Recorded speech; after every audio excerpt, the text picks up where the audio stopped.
Buenas tardes a todos. Esperemos unos minutos, por favor. Ya están ingresando la mayoría a sala. Y en un par de minutos iniciamos, ¿sí? Por favor. Gracias.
Bueno, buenas tardes a todos.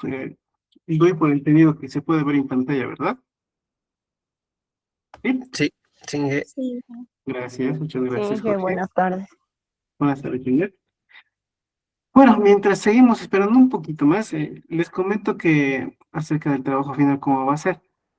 Tenemos entendido, bueno, se nos ha comunicado que lo vamos a dejar dos días de plazo para el desarrollo de este. Va a ser básicamente en la misma modalidad, usando un formulario de Google en el que les vamos a pedir bastante información suya, más que todo esto, para poderlos registrar y que pueda ir en sus certificados. Como también tenemos participantes que ya son profesionales, normalmente les pedimos o se les pide que estén sus títulos para que pueda figurar bien sus certificados. Y como hacen una logística enorme para distribuir esto, normalmente hay errores, ¿no? Pero de que estos cursos, ya es básicamente el segundo año que estoy dando, esos cursos, siempre al finalizar tenemos bastantes problemas. Pasa de que se comunica un participante y dice, me he olvidado poner mi título, o mi nombre en la lista está mal, y dicen a último momento, cuando ya están publicando las listas de los aprobados y las ciudades, hasta último momento. Entonces, ya les han explicado, no se preocupen, por favor. De momento les puedo decir de que vamos a tener 2 días para eso, ¿sí? Vamos a tener 2 días y vamos a estar eh, explicándoles mejor cómo va a ser todo esto. Comenzar entonces.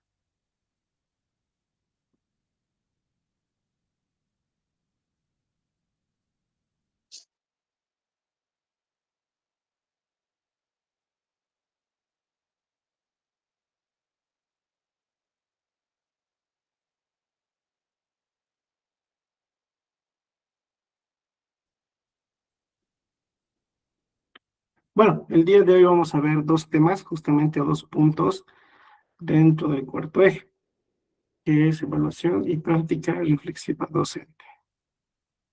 Entonces, a ver, eh, vamos a ver, denme un momento.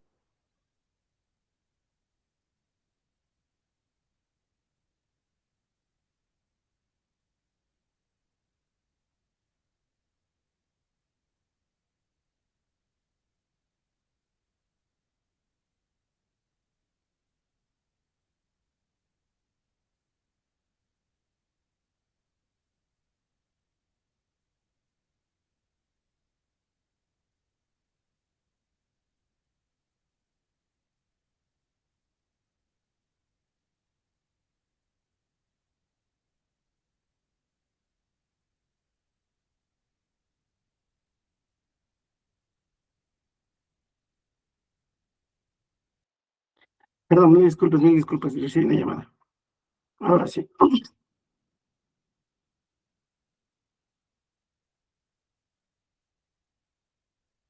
A ver, los temas que vamos a ver hoy se escuchan, ¿no? ¿Me pueden confirmar si se escucha el audio? Sí, sí se escucha Se bien. escucha, dice, Se escucha. dice, Muchas gracias, Sí, muchas que se gracias. escucha bien. El día de hoy vamos a ver dos temas. Estos van a abarcar primero los instrumentos de evaluación, que ya ayer estábamos hablando un poco, ¿verdad? Hoy vamos a hablar un poquito más estirado, más ahondado este tema, acerca de los instrumentos de evaluación y también como un segundo tema vamos a hablar del feedback, la autoevaluación y la coevaluación.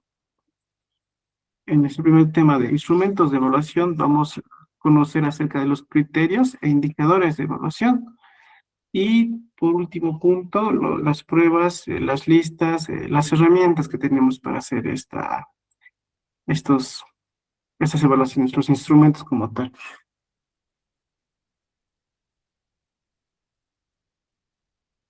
Y eso con la siguiente frase. La evaluación es la ingeniería del aprendizaje.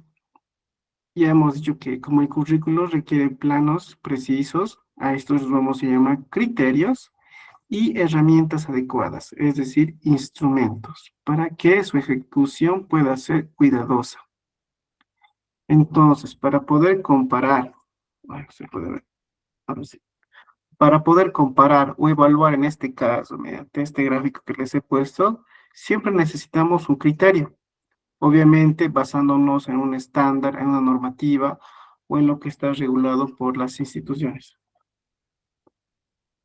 ¿Ya? Acá qué conceptos claves podemos ver. Podemos hablar acerca de los instrumentos de evaluación, los diseños y aplicaciones efectivas, y cómo llegamos a hacer de la teoría a la práctica. Es una pequeño gráfico metafórico. Si se dan cuenta, estoy introduciéndome un poco más en esto.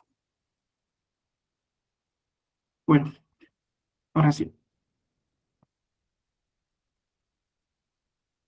Vamos a recortar brevemente la diferencia que había entre un paradigma o un modelo tradicional y el actual. Básicamente decíamos en un modelo tradicional respecto a la evaluación, hablamos de medir. ¿Y qué es medir? Es básicamente la asignación de números a propiedades físicas o conductuales en un proceso neutro. ¿Cuál es su enfoque? La cantidad, la comparación, ¿verdad?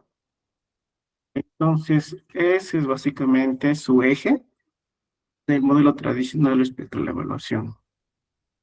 Y actualmente, como concepto nuevo en la evaluación, bueno, que sea la medición, tenemos la determinación sistemática del mérito, es decir, el valor y el significado en función de los criterios. Esta palabrita es clave, que lo vamos a ir desarrollando, los criterios. Es decir, tiene un enfoque eh, basado en el juicio del valor, donde realmente el docente va a tomar distintos, a partir de los criterios que tiene, la decisión de poder ver los puntos débiles, valorar, retroalimentar al estudiante y justamente continuar con el proceso de aprendizaje, ¿no? Acá estamos viendo entonces que la evaluación tiene vínculos directos con dos grandes términos. que es técnicas y el instrumento. Cuando hablamos de evaluación, es importante que podamos diferenciar estas dos palabras. ¿Sí? Alguien podría, antes de que continuemos con la siguiente diapositiva, en sus palabras, obviamente en el contexto de evaluación, ¿qué entenderíamos por técnicas y qué entenderíamos por instrumentación? Los escucho, por favor. Y antes de participar, por favor, su nombre, se le presentan con su nombre, ¿sí? Agradecería. ¿Alguien? Inge, Inge Jorge Jiménez de La Adelante, Paz. Jorge. Inge, yo entiendo con instrumentos a la IA, por ejemplo, a herramientas que se usan para la evaluación, como guías, no sé, hojas, alguna didáctica, y en técnicas como qué método se usa para la evaluación. No sé si está bien eso, Inge. Entonces, ¿tú cómo dirías? ¿Cuál depende de cuál? ¿O ambos son términos análogos? Las técnicas, los instrumentos dependen de las técnicas. ¿Qué método se va a usar para evaluar al estudiante? Ya Ingeniero, sea ¿podría escrito, participar? oral. No, muy bien, Jorge Jiménez. Adelante, ¿quién está participando? Adelante, por favor. igual. Levantó la mano. Inge, yo levanté primero la mano. Y tenemos a Núñez, a José, Mayelín y Carolina, por favor. Primero los tres. Y los siguientes tres van a ser Freddy, Galilea y Lorena en la siguiente pregunta, ¿sí? Adelante, José. Ingeniero, de forma breve y complementando lo que decía, no, José Andrés Núñez Díaz, ¿no? Mi nombre. Ujú. Complementando es de que los instrumentos, o bueno, las técnicas serían las formas en las que vamos a evaluar y los instrumentos es con qué vamos a evaluar. Y diría que las técnicas dependen de los instrumentos, o los instrumentos dependen de las técnicas. Los instrumentos dependen de las técnicas. Sí. ¿Vas a aportar, José?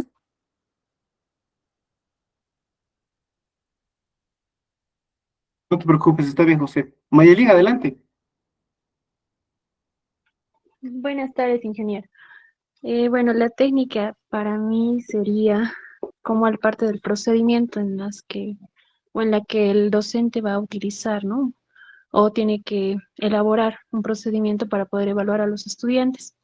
El instrumento sería más la forma, es decir, con qué va a poder evaluar a los estudiantes, ya sea con preguntas, cuestionarios, parte de un debate, y ambos se correlacionan para poder evaluar a los estudiantes, ¿no?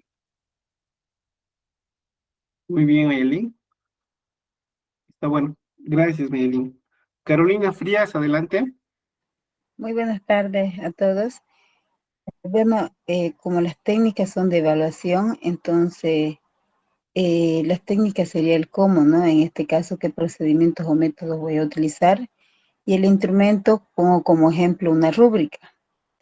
Pero la rúbrica es un documento porque es el instrumento porque va plasmado todo el procedimiento y método de lo que yo quiero evaluar.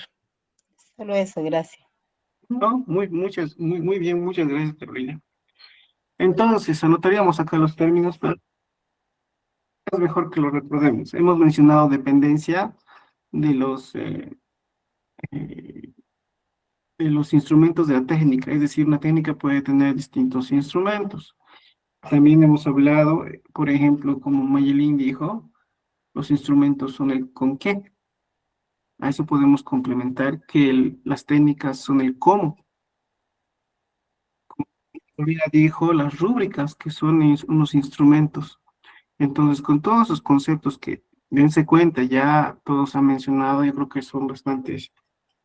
Estamos bien en línea con respecto al curso. Sí hemos sabido definir, sí hemos sabido hablar, sí hemos sabido aportar muy bien en este aspecto. Entonces, la técnica se basa y se puede representar en el cómo se evalúa. Es decir, es el procedimiento o método para obtener la información, por ejemplo, por observación, análisis e interrogatorio. Esas tres técnicas que lo estoy poniendo por separado. Ahorita les explico por qué. Los instrumentos, refiriéndonos al con qué se evalúa. Entonces, como decía Mayelin, tenemos el cómo, la técnica, y el con qué, el instrumento. Y acá he decidido mostrarles tres tipos de técnicas porque son justamente técnicas para los tres tipos de evaluaciones. ¿Alguien me podría decir cómo corresponde cada uno con el tipo de evaluación? Dijimos que hay tres tipos de evaluaciones, ¿verdad? Y si nos damos cuenta, cada uno corresponde a los que habíamos visto.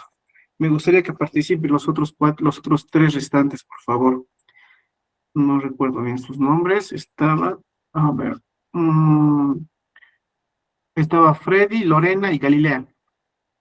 Freddy, Lorena y Galilea, en ese orden adelante, por favor. Freddy.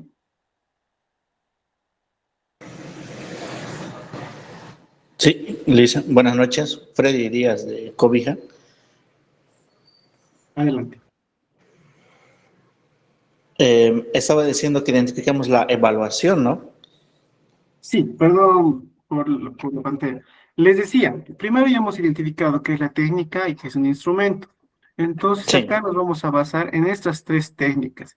¿Y por qué las he puesto estas tres? Justamente para que las podamos relacionar y vincular a los tres tipos de evaluaciones que hemos visto. Entonces, ¿cuál corresponde a cuál, básicamente, según tu criterio, Freddy? ¿Recuerdas los tres tipos de evaluaciones? Más o menos. Adelante, estamos aquí para participar, equivocarnos y aportar. Ya, bueno, tal vez con un ejemplo podría aportar. Por ejemplo, la técnica de observación. Se utiliza instrumentos de la lista de cotejos y escala de estimación, indica, ¿no? En el ejemplo. Y ahí puedo, tal vez, bueno, soy de profesión contador público. Siempre que se hace una planilla o una revisión, se utilizan para esto los cotejos marcas de auditoría que se llaman, ¿no? O las rúbricas, donde podemos evaluar cuáles están bien, cuáles mal, o ponerle un concepto, ¿no? Eso tal vez como ejemplo.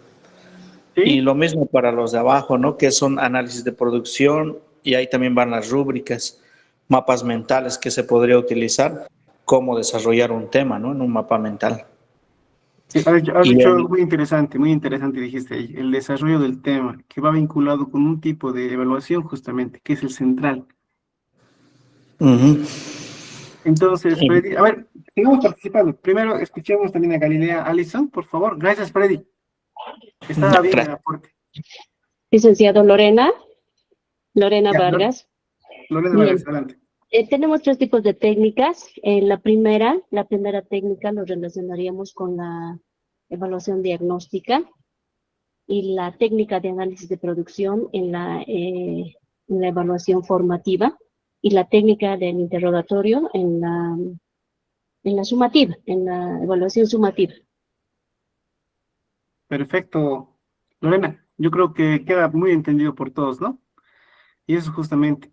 Y si hacemos relación con el ejemplo que estaba haciendo Freddy, Freddy estaba yendo por otro camino, pero al mismo tiempo decía lo correcto. Por ejemplo, decía acá que el mapa mental y la rúbrica servían para el desarrollo de la unidad del tema. Y es justamente esta técnica que se utiliza para la evaluación formativa, que es la parte central, ¿no? Entonces, todos de alguna manera estamos tratando de complementar y argumentar desde distintos puntos de vista. Galilea, ¿algo que puedas decir, aportar?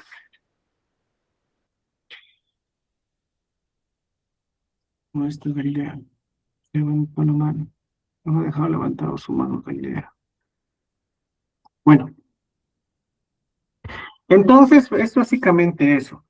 ¿Y qué podríamos decir respecto a una relación que tienen? Bueno, por ejemplo, la técnica, eh, hablamos de la primera categoría, en observación. Básicamente realizamos a partir de la observación una exposición real. Y si seguimos con esa, bajo esa, esta, esta, esta, esta selección, esta técnica, y lo aplicamos a un instrumento como una lista de cotejo o es un checklist, realmente realizamos una hoja de criterios para poder marcar durante la exposición. Entonces ambos se complementan y uno depende del otro, ¿no? Entonces yo tengo una exposición oral y para poder marcar los criterios que los que voy a evaluar, yo me hago un checklist. Entonces estos instrumentos son los que normalmente pueden ser compatibles para estas técnicas. Justamente ¿por qué? Porque son bastante breves y ya los vamos a ir expandiendo esto, ¿sí? No se preocupe, por favor. Lo mismo sucede en las técnicas de producción, con donde sus instrumentos más comunes o más utilizados son las rúbricas, que hoy día vamos a volver a hablar de ello. El portafolio, que es un documento muy importante, o la formación de toda la documentación realizada y generada por el estudiante. Es una colección de todo su avance, es una evidencia de todo su avance, de todo su desarrollo. Como también tenemos mapas mentales, justamente para poder desarrollar el tema, la unidad didáctica, etcétera. Como una última técnica que va vinculada al aprendizaje, o a la evaluación, me disculpas, a la evaluación sumativa, tenemos el interrogatorio. ¿Por qué? Porque justamente usa como instrumentos las pruebas orales escritas, que hacen una recopilación de información a todo lo que ya se ha sabido o se ha enseñado previamente. Es importante en esta distinción, es importante que sepamos que una técnica puede utilizar distintos instrumentos y el instrumento debe ser adecuado para la técnica y el propósito. Es muy importante saber eso, ¿sí? Entonces, antes de poder elegir un instrumento, es necesario tener los criterios de evaluación. No solamente elegir por elegir, hay que saber con qué criterios, vamos a saber qué es un criterio, vamos a utilizar estos instrumentos para una determinada técnica. Entonces, leemos el criterio de evaluación. Los criterios de evaluación son pautas concretas y observables que se utilizan para evaluar el desarrollo de una competencia. Aquí está con negrita bien resaltado. Describen básicamente los resultados a alcanzar. Por ejemplo, acá en la imagen tenemos un conjunto de criterios, ¿no? Para la elaboración de esta columna o de este arco. Se está viendo aspectos como la resistencia, los detalles, la proporción de la columna y la estabilidad de su cimiento. Entonces acá estamos haciendo una analogía con lo que es un criterio de evaluación. Al igual que existe en la construcción, nosotros como docentes, como formadores, debemos aprender a desarrollar estos criterios con fines de poder aportar al aprendizaje del estudiante. Entonces, dentro del contexto del criterio tenemos dos grandes definiciones, el criterio y el estándar. ¿Qué es un criterio? Es básicamente la dimensión de calidad. ¿Qué aspectos vamos a juzgar? Vamos a evaluar. Y el estándar es el nivel de excelencia, hasta dónde se quiere llegar. Si ustedes recuerdan, o nos vamos a ir atrás un momento, este sería mi estándar, pero este es mi criterio, no realmente estoy aplicando. Aquí queda bastante puntual el ejemplo, ¿no? Criterio, estándar. ¿A dónde debo llegar? ¿Cuál es lo que voy a hacer?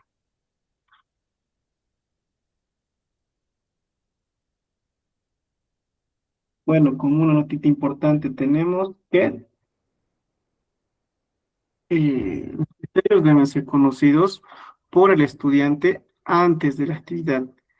Esto para que se pueda promover la autorregulación. Mil disculpas, he vuelto a repetir la palabra. Vamos a hablar muy bien de esto. Hablamos ya de la autorregulación, pero vamos a mencionar nuevamente el por qué debe hacerse saber los criterios al estudiante para que pueda estar preparado. Es importante este aspecto. A ver. Bueno, los criterios también se podrían conocer o definir como las especificaciones técnicas. ¿Qué características deberían tener estos criterios? Como acá decimos, ser concretas, es decir, no son vagas, no describen específicamente qué es, que no especifican específicamente qué se espera. Ser observables, es decir, que se pueden constatar sensorialmente, ya sea viendo, escuchando o leyendo. Deben describir los resultados como indican, como un logro de competencia. Entonces, los resultados deben verse como un logro de competencia, justamente al poder elaborar un criterio, que en un momento más vamos a ver cómo es que se estructura, ¿sí? Bueno, a esto vamos a ver, antes me gustaría previamente mostrarles la estructura brevemente que puede tener un indicador de desempeño. Es justamente necesario para el criterio. Si bien hemos visto las competencias, vamos a recordar un poquito cuál es la estructura de un criterio de desempeño. Tenemos como primer componente una acción. Tenemos un contenido, objeto podríamos decir. Posterior a esto tenemos la condición. Entonces, con la unión de todos estos términos, es que llegamos a formar un criterio de desempeño.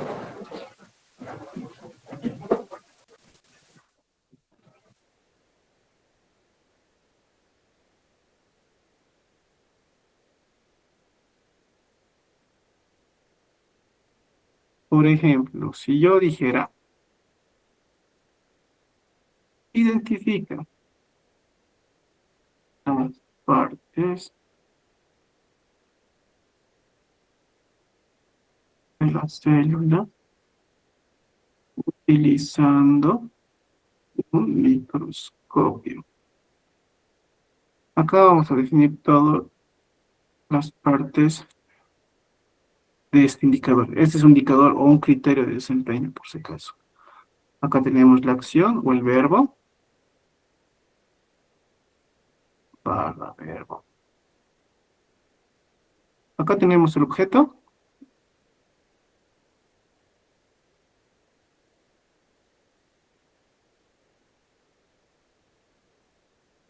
Y acá justamente tenemos la condición. Es justamente por esos tres elementos que se elabora un criterio de desempeño. Más nada.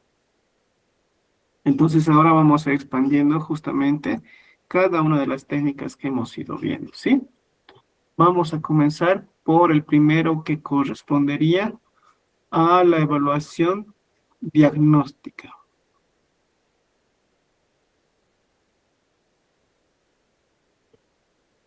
Las herramientas de observación.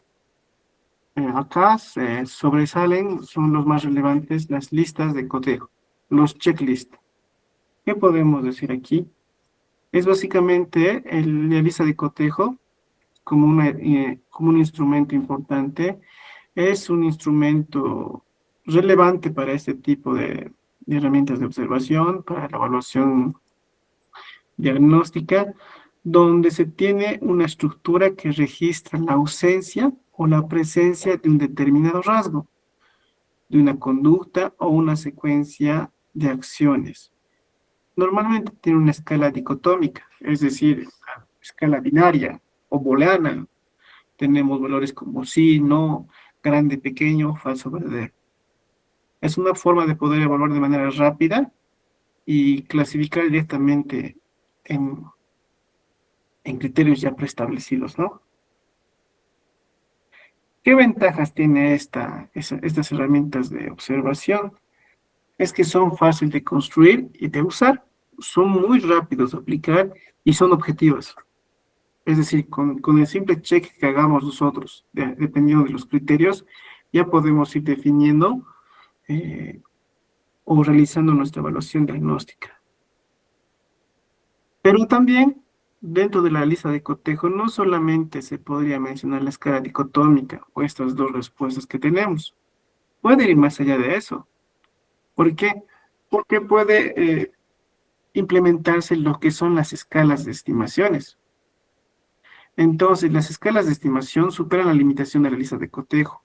Es decir, gradualmente podemos implementar 2, 3, 4 opciones que nos van a permitir hacer un análisis un poquito más avanzado, ¿no? Nos van a permitir hacer un análisis numérico, donde podríamos ver algunas estadísticas como las frecuencias, los promedios. Nos permitiría categorizar, ya sean datos cualitativos o cuantitativos, y también describir justamente, obtener datos descriptivos a partir de los datos obtenidos. O sea, poder interpretar mejor los resultados, ¿no?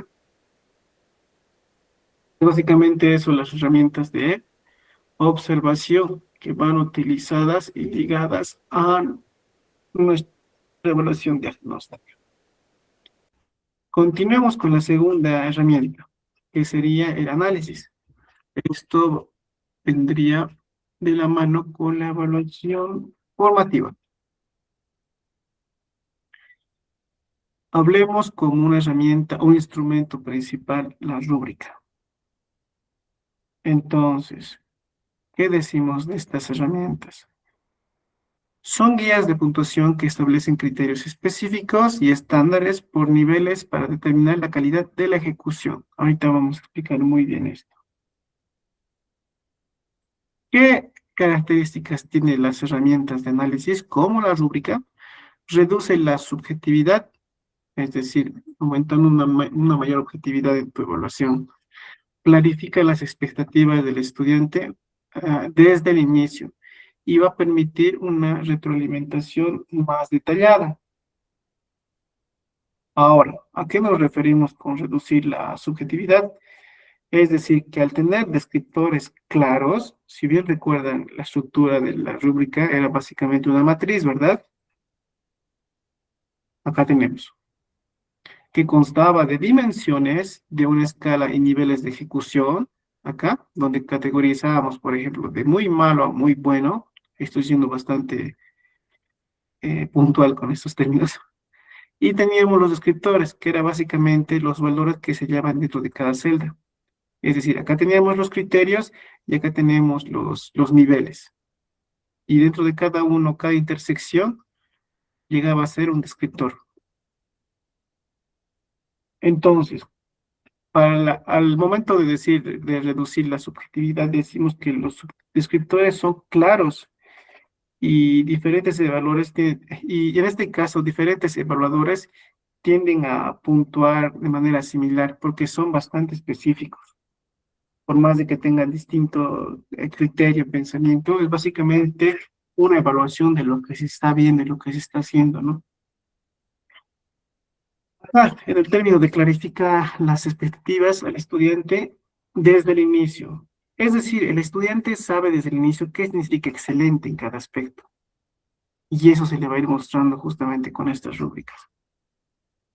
Y en este punto decimos que no solamente dice la nota, la rúbrica, sino dice en qué nivel está con cada criterio que vamos a ir implementando.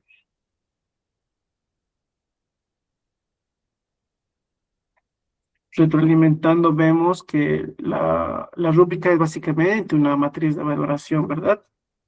Y nuevamente acá estamos recordando cómo es su anatomía, donde tenemos la escala de niveles o los niveles de ejecución, las dimensiones y lo que les decía los descriptores, que justamente es una intersección de cada uno de estos, de una dimensión y de una escala, un nivel.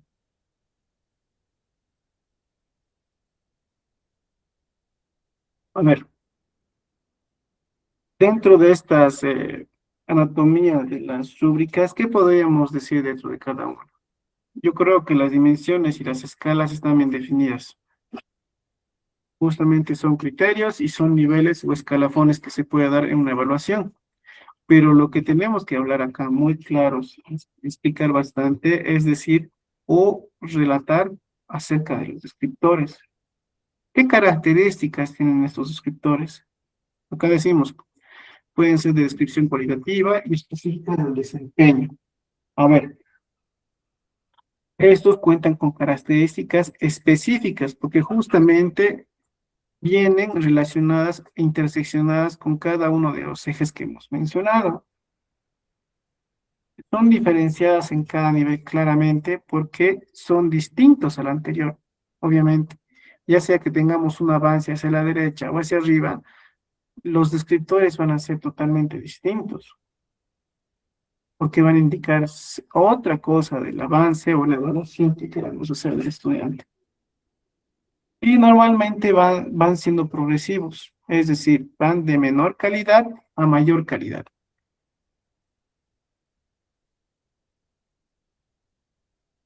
Que se sitúan en este orden, de menor a mayor. ¿Ya? Vamos a escribir más adelante mucho mejor acerca de las rúbricas. Hablemos de la tercera herramienta. Permítanme.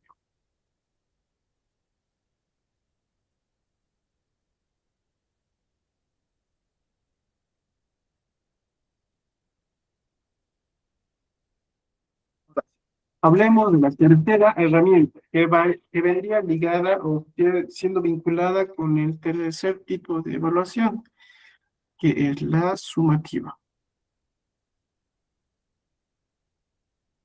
Estas son las herramientas interrogatorias. ¿Cuáles son esas herramientas interrogatorias? Básicamente son enfocadas al conocimiento y a la cognición. Vienen normalmente divididas o se podría clasificar en dos tipos. En las pruebas de ensayo y en las pruebas objetivas, donde tenemos las respuestas o las respuestas tienen que ser de desarrollo, siendo respuestas abiertas. Es decir, respuestas de construcción, de creatividad, síntesis y juicio crítico. A eso nos referimos con las respuestas abiertas. Yo creo que todos conocen muy bien esto. Y las pruebas objetivas o las cerradas o las de selección, por así decirlo, donde son respuestas breves de complementación, pueden ser de selección múltiple o mostrar una jerarquización. Esto nos permite un reconocimiento, discriminación y memorización específica.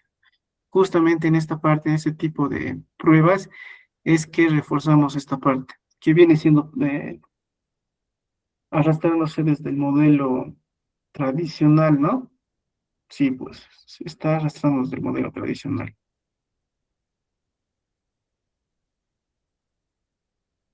A ver, con esto de las herramientas que estamos viendo brevemente, los tres tipos de herramientas, vamos a hablar un poquito más acerca ahora, después de esto, la evaluación del desempeño que normalmente vemos.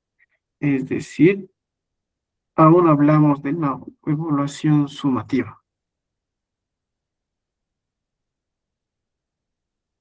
Al hacer esta evaluación del desempeño o la evaluación de ejecución, utilizamos herramientas que hemos mencionado hace un momento o al inicio de esta sesión, utilizando pruebas orales o pruebas prácticas. Estas ya son básicamente el último paso, ¿no? De una unidad didáctica, de toda una secuencia de una unidad, la evaluación del todo el recorrido que tenemos, la integración del diagnóstico, la formativa, cómo hemos ido corrigiendo, dirigiendo, y ya con este tipo de pruebas llegamos a ver el estado del estudiante. Normalmente estas se pueden dar en las pruebas orales como entrevistas, defensas y exposiciones. Todos hemos pasado por esa etapa. Y las pruebas prácticas van siendo dadas por laboratorios, simulaciones y demostraciones. Entonces, acá en esta parte práctica se evalúa tanto el proceso, o sea, la técnica, como el producto, su resultado. Y dentro de esto estamos también viendo, o todo esto, lo que ha sido la integración y el desarrollo de los tres saberes que hemos ido eh, desarrollando. ¿Ya? A ver, vamos a hacer otro contraste más respecto a estos dos tipos de prueba, que también son complementarias. Podríamos decir o describir las pruebas orales, eh, el tipo de evaluación o el tipo de prueba donde el estudiante se va a comunicar verbalmente, mientras que en las prácticas el estudiante debe realizar actividades concretas, puntuales, con criterios establecidos por el docente. Y esto con el fin también de desarrollar la integración de los tres saberes. ¿Alguien quiere hablar? Hola.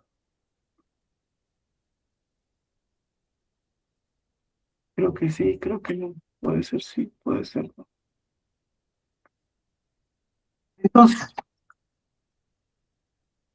con la acumulación y la aplicación de estas herramientas que estamos viendo brevemente, tenemos que volver a mencionar el portafolio. ¿Qué es el portafolio? Yo creo que todos aplican, todos usan esto también. Es la colección intencional de trabajos que demuestra el progreso, los logros y el esfuerzo del estudiante.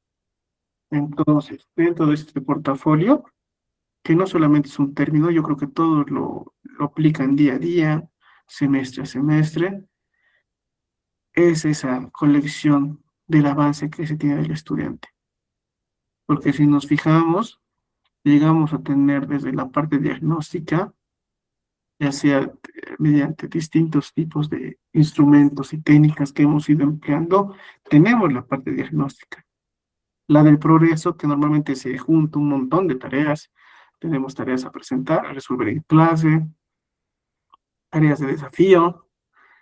Y por último, las finales, que son los parciales o la evaluación final, ¿no? ¿Y qué características importantes muestra o son relevantes de esto, dentro de este portafolio?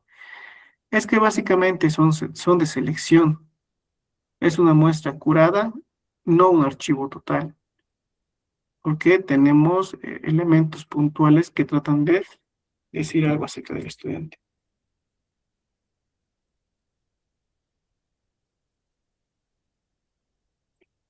De reflexión, ¿por qué? Porque podemos tener y permitir una autoevaluación del estudiante sobre su trabajo. Nos dice qué ha hecho el estudiante en todo este tiempo. Y con eso también podemos ver una proyección, es decir, hacia dónde va a ir todo el proceso, el desarrollo del aprendizaje que hemos ido implementado en todo este portafolio, ya sea hablando del contexto de una unidad, de un tema o de un semestre, por así decirlo, un periodo de tiempo. Aquí terminamos de hablar justamente acerca de los instrumentos de evaluación. Comencemos, por favor, con un tema y el complemento, obviamente, siempre trato de enganchar.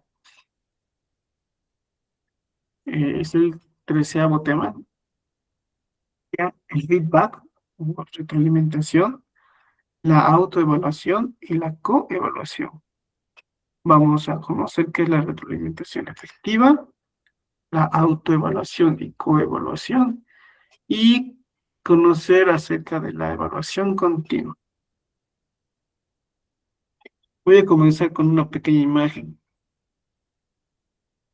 Y quizás algunos recordarán con una gran pregunta que me hizo Víctor Hugo, creo que era en la primera sesión, no sé si recuerdan, me dijo, me consultó eh, acerca del modelo tradicional, cómo es que Sí, el modelo tradicional ha estado activo, digamos, durante bastante tiempo, ha formado grandes mentes, grandes personas muy relevantes en la historia de la humanidad. ¿Alguien recuerda? ¿Recuerdan? ¿Recuerdan? Algo así era la pregunta, ¿verdad? A veces lo cambio a mi manera. ¿Sí? Sí, Sí, Y le di una respuesta a mi manera, porque básicamente esas personas eran totalmente relevantes, eran distintas, eran diferentes. Entonces, a eso me voy con esta pequeña imagen, que es la metáfora del salmón. ¿Qué hace el salmón? Bueno, en este caso, y si ustedes buscan por internet, googlean, van a ver de que esta metáfora del salmón es real, en términos bastante puntuales, sin estar leyendo todo esto. Expresa, representa perseverancia, resiliencia, constancia. Porque acá, mira, por ejemplo, decimos de que al igual que el salmón cruza territorios marítimos, nada en contracorriente, siempre siendo objetivo, con algún propósito. Es llegar a nuevas aguas, más tranquilas, eh, y por otros fines, ¿verdad? Pero existe esta metáfora muy importante. Y a esto yo lo hago en relación con la pregunta que una vez hizo Víctor Hugo, es el de demostrar esa relevancia, ser singulares ante la diversidad o adversidad que tenemos. Comenzamos. A ver, hablemos entonces acerca de, permítanme un momentito, acerca de la diferencia que existe entre el... No, a ver, permítame, también esta metáfora. ¿Ustedes cómo asociarían esto a lo que estoy hablando en el contexto educativo académico? A ver, los escucharía. Podemos mencionar, por ejemplo, el salmón. ¿A quién haría en relación? Esta parte que dice de cruzar territorios marítimos, ¿con qué relacionarían el nadar contra la corriente? ¿Con qué relacionarían respecto al contexto académico? A ver, los escucho. Sí, sería bueno que hablemos de esto.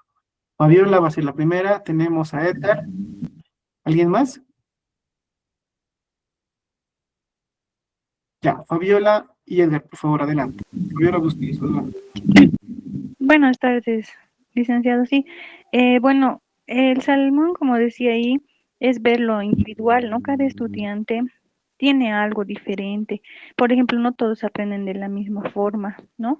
Y otros, por esa misma capacidad, pues tienden a dar inclusive ejemplos, no sé, a ser parte de la clase. Entonces, anteriormente se impedía, ¿no?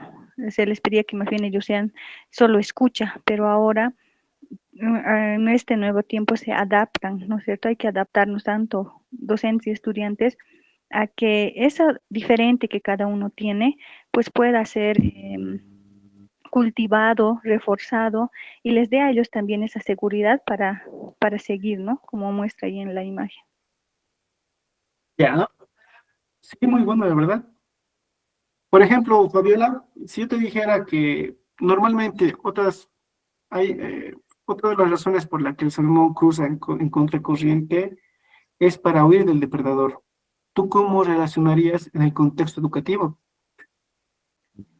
Yo lo relaciono como que los estudiantes, por ejemplo, ya con la nueva tecnología que existe, ellos rehusan a que solamente el maestro o el docente en este caso sea el que tenga la razón, ¿no? Ellos sienten que inclusive por la tecnología pueden aprender quizás un poco más y no está mal. Entonces el estudiante espera que el maestro lo escuche también, ¿no? Y escapa, como decía usted, si en caso se le quiera no sé, de alguna forma obligar a que solamente escuche y no participe. No, bastante bueno, Fabiola, de verdad. Yo creo que varios están de acuerdo con el aporte de Fabiola, ¿no? Sí, bastante bueno. Gracias, Fabiola Bustillos. Adelante, Edgar Muchas Alnoca. gracias. Edgar, Bueno, licenciado, ¿se me escucha? escucha adelante. Bueno, más que nada son dos conceptos que yo puedo implementar en esta metáfora. Es como ya había dicho antes la compañera, implementando la metodología y el interés del estudiante al poder saber, mejor dicho, al poder querer adquirir conocimiento, ¿no? Busca su forma, su metodología de poder solucionar sus propios problemas sin tratar de llamar la atención del docente, porque hay muchas veces que el docente o el profesor no se siente solo un estudiante, lo cual vamos a hacer es necesario. Entonces, él busca la metodología, la manera de poder solucionarse. Eso sería por una parte. Y por otra parte, yo puedo ver, tal vez comparando con el sistema tradicional o antiguo, que vamos a poner que el salmón es el estudiante que se sabe cómo es el sistema. Entonces, aquí el estudiante va a buscar cómo evadir el sistema, cómo fingir saber, cómo fingir atender, cómo fingir ser alguien visible. Pero sin embargo, en cuestión de pensamiento crítico, en cuestión de la absorción académica, el estudiante va a estar muy pobre. Eso es lo que yo tal vez podría dar, licenciado. Bastante bueno, Edgar. Yo creo que está bien. Muy buena tu forma de interpretación. Vamos con la última. Te pido disculpas, Carolina, es que ya participaste. Hay que darle espacio a Ángela Peñarola, por favor. Ángela, adelante. Peñaranda, por favor. Ángela Peñaranda, vas a decir.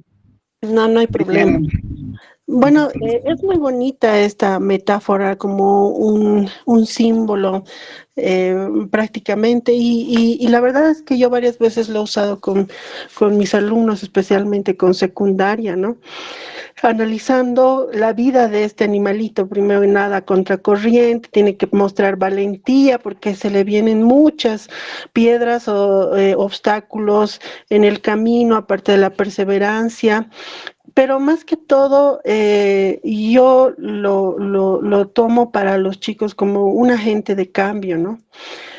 ¿Por qué? Porque ellos tienen que hacer la diferencia bueno, tienen que tratar de hacer la diferencia mediante lo que elijan en un futuro, en una profesión, ¿no? Porque, por ejemplo, usamos mucho ese lema, amar y servir, ¿no? ¿Por qué? Porque mediante nuestras profesiones, nuestro conocimiento, nuestras capacidades que hemos adquirido a lo largo a lo largo de este proceso, que es aprender, agarrar y abrazar lo que es el aprender como tal, vamos a poder hacer la diferencia en un futuro, ayudando a la sociedad, haciendo servicio a la sociedad, ¿no? Yo siempre les hablaba de eso y también he utilizado esto, como les digo, esto del salmón. Nosotros somos realmente, ahora si vemos así, el salmón sube solito, ¿no? Sube solito, se tiene que realmente rajar para llegar a su objetivo. Pero la diferencia de ellos es que nosotros somos acompañantes, nosotros somos guías, nosotros somos una persona que siempre, las personas que les vamos a decir que lo pueden lograr, ¿no? La autoestima está también muy vinculada en esto. ¿Por qué? Porque me he topado con muchos alumnos que por el tema de casa, por varios temas, tienen una autoestima demasiado frágil, ¿no? Entonces, cuando no podían algo, automáticamente, soy un bruto, soy lo peor, ¿no? ¿Por qué no puedo? Y yo lo miraba y le decía, bueno, es que hay que encontrar el camino. Si no podemos por este camino, entonces hay otro camino porque tú eres individual y tienes que entender de que no aprendes igual que tus compañeros. Entonces, cuando encontremos el camino, tú vas a ser feliz con lo que vas a descubrir. Entonces, de ahí también viene la resiliencia, ¿no? Realmente ponerse fuertes entre la adversidad y por muchas cosas de crianza y demás, hoy en día los chicos se están topando con esto, ¿no? Con la baja autoestima, la resiliencia no la estamos entendiendo bien y es un proceso que también mediante la educación podríamos apoyar y es muy completo y podría seguir hablando más sobre la metáfora del salmón porque realmente es muy completa y muy exacta para lo que nosotros queremos y estamos haciendo aquí, ¿no? Eso sería. Muchas gracias, muchas gracias, Ángela. Realmente muy bueno todo eso. Yo pienso que le hemos atinado esta vez al poder seleccionar esta metáfora. Y es como todos lo han dicho, todos los participantes acá. Es una buena metáfora y aplica bastante el interpretar el contexto educativo. Ángela lo ha dicho bastante completo y muy interesante tus experiencias, Ángela. La manera en la que tú tienes, cómo es perseverante y fomentar a tus estudiantes, a cada uno, haciéndoles entender. Yo creo que eso es parte principal del rol de un docente en estos nuevos modelos, ¿no? Muchas gracias, Ángela, y felicidades, de verdad. Un gusto. Muchas gracias. Bueno, seguiremos hasta donde demos, no importa porque lo que falte lo completaremos mañana, no hay problema, es mejor andar a este paso con buenos argumentos y aportes que tenemos. Continuaremos con una diferencia entre lo que es un examen permanente y la evaluación continua. Yo creo que aquí ya los gráficos están bien dados. Y podríamos representarlo en modelos incluso, donde solo era acumular, juzgar, anotar y clasificar, y básicamente ahí se promocionaba o no el nivel académico a los estudiantes, a la promoción que puedan tener una siguiente asignatura, nivel, etcétera, con la realidad que deberíamos tener respecto a lo que es una evaluación, ¿no? Donde deberíamos tener una actitud permanente de observación e integración, teniendo la información constante sobre el progreso para poder orientar, no solo para clarificar, como lo había dicho y lo estaba diciendo Ángela. Entonces, es básicamente un contraste de paradigmas, ¿no? A lo que queremos llegar. Porque yo pienso que aún seguimos manteniéndonos en esto. Porque lo que tratamos de compensar o demostrar, de socializar, es justamente para un macro currículo ante el sistema. Y ayer hemos iniciado un buen debate ahí con Víctor Hugo, con todos sus argumentos. Yo creo que seguimos en esto. Sería interesante que fomentemos más a esto. Ese es mi punto de vista para un contraste respecto a la evaluación que existe hoy en día. Pero entonces, dentro de la evaluación que podríamos dar, o lo ideal que podríamos ver, existe un ecosistema y también existe una regulación, que esto se da por parte del estudiante. A ver, a esto decimos que dentro de este bucle que podemos conocer para el aprendizaje, identificamos tres tipos de flujos. Una que se podría denominar como un flujo vertical, donde se da una retroalimentación docente y estudiante. ¿Recuerdan la brecha? Esa brecha es la que queremos tratar de cerrar, ¿no? O esa brecha tratamos de pasar con un puente cognitivo, con el andamiaje, dando las herramientas necesarias al estudiante, no llevándolos de la manito. Aquí lo definimos como el docente como amigo crítico. Tenemos un flujo horizontal. Dentro de esto ya hablamos un poquito más del estudiante. Como ya dijimos, el estudiante como agente. Lo hacemos participar dentro de su misma evaluación para que tenga una mejor metacognición o desarrolle esta metacognición. Hacemos práctica de la coevaluación, que ya dijimos es una evaluación entre pares o entre mismos estudiantes, que les va a permitir ver la misma comunidad que uno tiene, la misma comunidad que uno tiene de estudiantes, para poder ver el desarrollo, el avance académico que va teniendo individualmente cada uno de ellos con sus propias evaluaciones o retroalimentaciones. Y como tercer flujo tenemos un flujo interno, propio del estudiante. Entonces, acá, considerando el estudiante como un agente, se aplica lo que es la autoevaluación, donde el estudiante básicamente realiza una retroalimentación a partir de los criterios que ha puesto el docente, el tutor, y con estas autoevaluaciones puede ver realmente cuál es su nivel actual.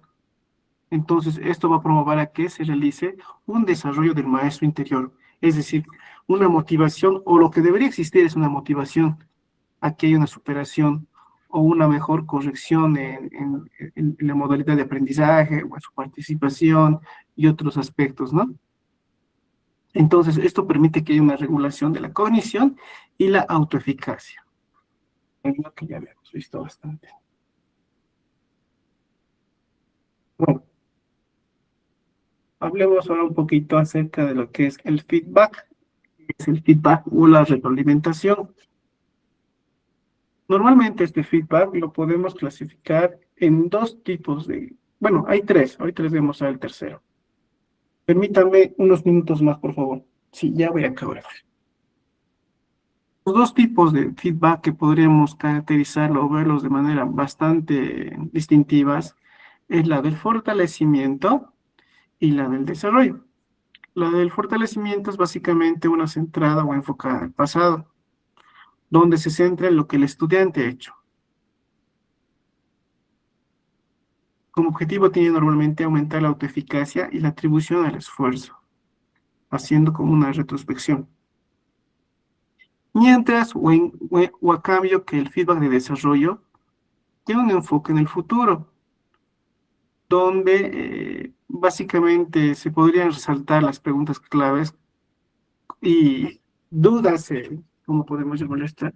Curiosidades del estudiante para poder saber qué le falta para poder cerrar o achicar esa brecha, el llegar de su situación actual a su meta de aprendizaje. Ese tipo de retroalimentación es la de desarrollo, teniendo como objetivo iniciar un nuevo proceso de aprendizaje. ¿Por qué? Porque va bastante interesado en avanzar, indagar, investigar.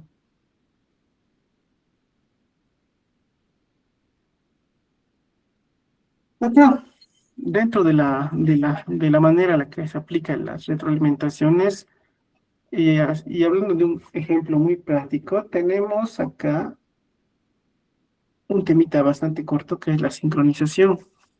Por ejemplo, en el caso de un jugador de tenis, tiene instintos de retroalimentación de manera instantáneas, porque dentro de un partido de tenis, un jugador no hace cálculos para poder moverse y darle al balón. En ese tipo de retroalimentaciones realmente las reacciones son totalmente instantáneas. Y acá viene bien claro que la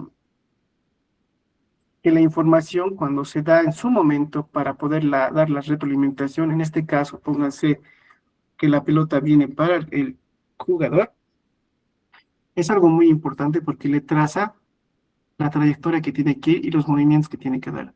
Entonces, cuando la información se da en su momento, la reacción puede ser clara y positiva.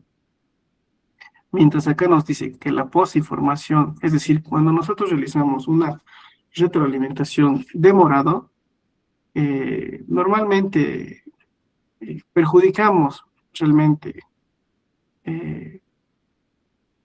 este proceso de retroalimentación. Acá trato de hacer un poquito más de relevancia a los tiempos con los que se debe dar este tipo, los tipos de retroalimentaciones que hemos estado viendo. Sí, eso es básicamente. A ver.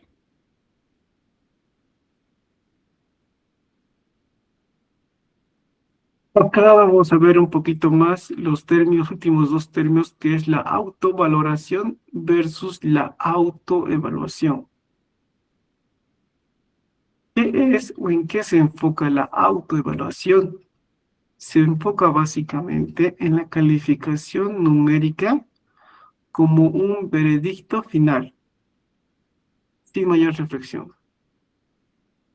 Mientras que la autovaloración, que llega a ser un concepto más amplio, que lo vamos a ver adelante, bueno, nos quedan 2 días más. Este involucra un análisis cualitativo del aprendizaje para guiar el desarrollo.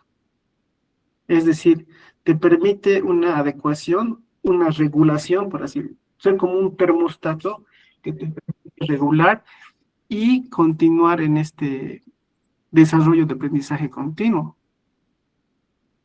La autoevaluación te permite ver hacia atrás lo que has hecho y cómo estás, si estás bien o mal. Mientras la autovaloración te permite una regulación para que puedas continuar con ese desarrollo. En términos puntuales es eso.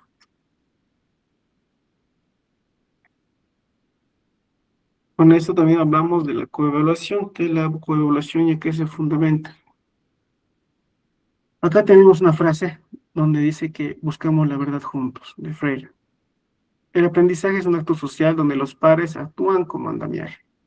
Entonces, bajo estos términos, la coevaluación trata de tener a un par con el que puedan realizarse una evaluación mutua y poder medir el nivel cognitivo o de aprendizaje en el que se tiene. ¿Qué efecto pedagógico da esto? Evaluar a un par, básicamente, obliga a entender profundamente los criterios, porque uno no puede evaluar un par simplemente por evaluar, bueno, aunque eso ya va a depender mucho de cómo el estudiante va instruyendo, ¿no? La coevaluación, pero debe dar esos criterios, esos cimientos al estudiante de que pueda tener criterios de un experto, meterse en el papel, poder entender el contexto de la evaluación que está dando. Entonces al estudiante le da esa oportunidad de tener poder sobre el otro.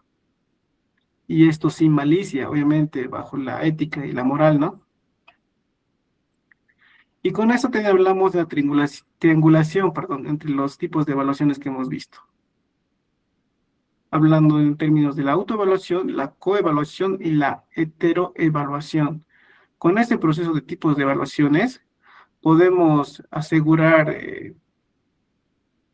un desarrollo personal, tomar un papel un poquito más empático y también desarrollar criterios sobre la otra persona que estás evaluando sobre tu par, por así decirlo, para con el estudiante, y también demostrar al estudiante su situación actual desde el punto de vista del tutor, en este caso nosotros. Hablemos un poquito del error como una oportunidad de aprendizaje.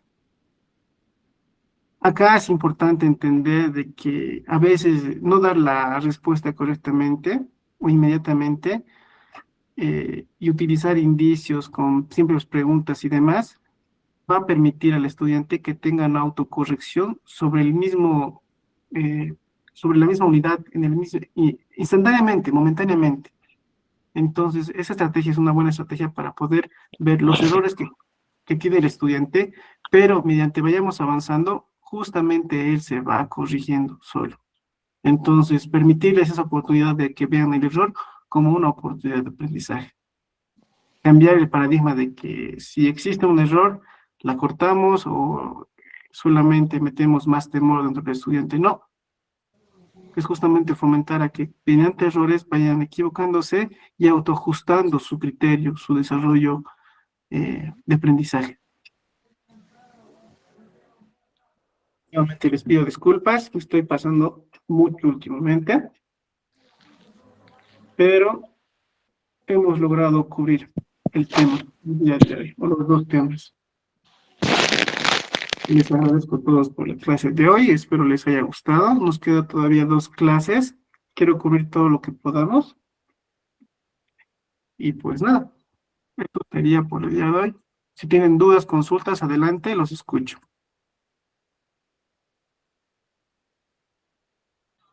Está bien, Listen, muchas gracias.